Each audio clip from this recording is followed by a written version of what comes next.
Today we're taking a look at my run and gun pocket 4K rig and a quick look at the Anton Bauer Titon base battery solution I have for it. But first, if you're new to the channel, my name is Anton, and on this channel we talk about filmmaking, specifically budget gear, tutorials, and behind the scenes look at the projects that I'm working on.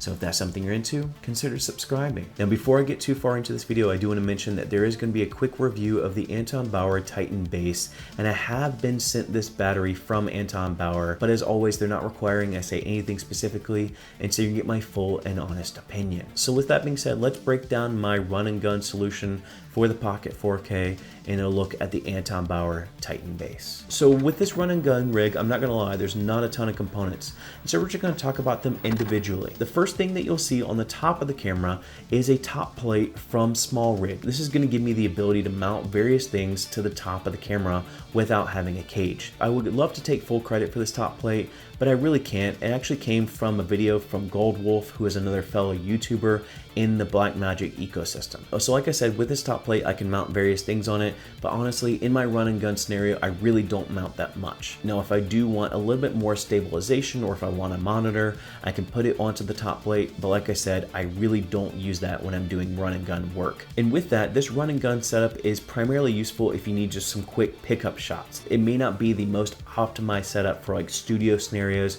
or something you may have a team of people working with you. But if you need just some quick run and gun shots, some pickup shots, this is absolutely going to be a great rig to work with. Now, something I do have on the top plate is I actually have a cold shoe level. So this actually gives me a way to see if my shot is level if I can't eyeball it. And I'll be honest, I really can't. I think I see the world tilted or something because I can never eyeball if a shot is level. Now, going away from the top plate, I am using a PL to micro four thirds adapter for my run and gun setup. Yes, I am using a PL cinema lens for my run and gun setup. Don't ask me why. I am a glutton for punishment, but I love the lens, and it's honestly what I'm using in a run and gun scenario. And it actually helps because it creates a little more weight to the rig as well, and so that helps with stabilization also. And if you're not familiar with the Pocket 4K and the micro four thirds mount, it can be loose at times. So to make sure that things aren't moving around, I actually have both the camera and the adapter mounted to a CamVate base plate. And that could be used in any adapter scenario if you want to make sure that things are secure. That way things aren't moving around when you're pulling or racking focus. Now with that CamVate base plate, I do have a receiving end of a quick release system that we'll talk about here in a minute. That's going to ultimately go into my battery solution. But before we get there, I do want to talk about my media solution. Because I want to stay a little more minimalist, I don't want something mounted externally. I am using CFast cards. I was at one point using the silicone power CFast card to save on some money, but I have seen some issues with it lately. I've seen issues with it missing frames in some of my footage. I've seen issues where it's not being recognized from my camera. So I have upgraded to an Angel Bird CFast card. It is a little more pricey, but I'll be honest, spend a little bit more if you want reliable storage. Don't necessarily go for something that's super budget friendly because you may regret that when you lose some footage. So with that being said, if you do want to cut down on cost, I would say go with an external SSD, and this top plate will support the mounting of an external SSD. And so that cuts down on the size of the media, which takes me now to the power solution that I have for the Pocket 4K when I'm in this run and gun setup. The power solution I am using for this setup is the Anton Bauer Titon base.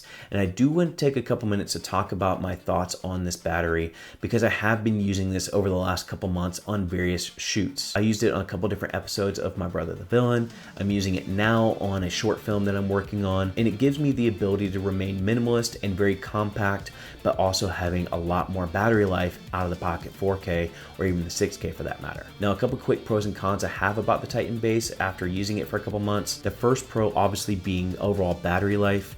This does extend your battery about 4 to 5 times the amount of the LPE6 battery that you'll get from the Pocket 4K. And so that's a huge pro for me, is obviously the increased battery. It's the whole reason you get an external battery is to increase the battery. So hopefully this does exactly what you bought it for, which it does. Kudos. The other pro for me is the overall options as far as ports. It comes with 3 PTAP ports and 1 full-size USB port. And because of that, I can power a monitor, I can power the camera, and also some other accessories as well. And that goes back to the battery life also, because I can power a monitor, a Nucleus Nano, and the camera, and that gets me about 3 hours of overall charge, which is awesome. So having everything charged off of this one battery is really awesome, and a part of that is the overall port that it offers. And then the last pro for me is its built-in quick release system. Now, one thing that you'll find when you start using external batteries is where you're going to mount the battery. For example, V-mount batteries, you might as well not be run and gun at that point, because you're going to have, even if it's a smaller rig,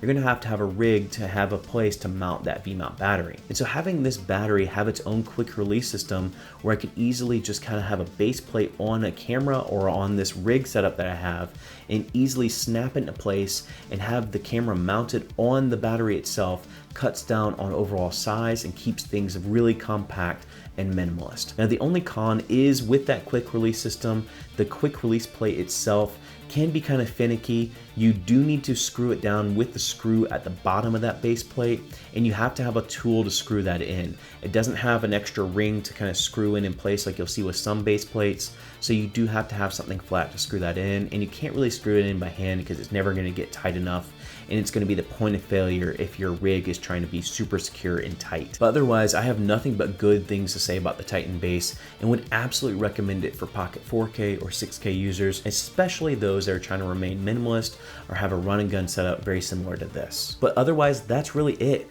That's this whole run and gun rig. Once I mounted the lens, this is what that looks like. And honestly, if you want to cut down on size, don't go with a freaking cinema lens. Just go with a micro four thirds native lens. That will cut down on so much more size. But this I found to be a really awesome system if you're just trying to do some quick pickup shots or some run and gun filmmaking. This is a really awesome setup, especially with the Anton Bauer Titon base. So that's it for me. If you guys enjoyed this video, make sure to give it a like. And if you're digging the overall content from the channel, consider subscribing. I don't know what I'm doing with my face. But if you're digging the overall content from the channel, consider subscribing. Go and find your journey. Go embrace life. Stay safe. Be happy. Support each other. Wash those hands, and I'll see you here next time. Peace.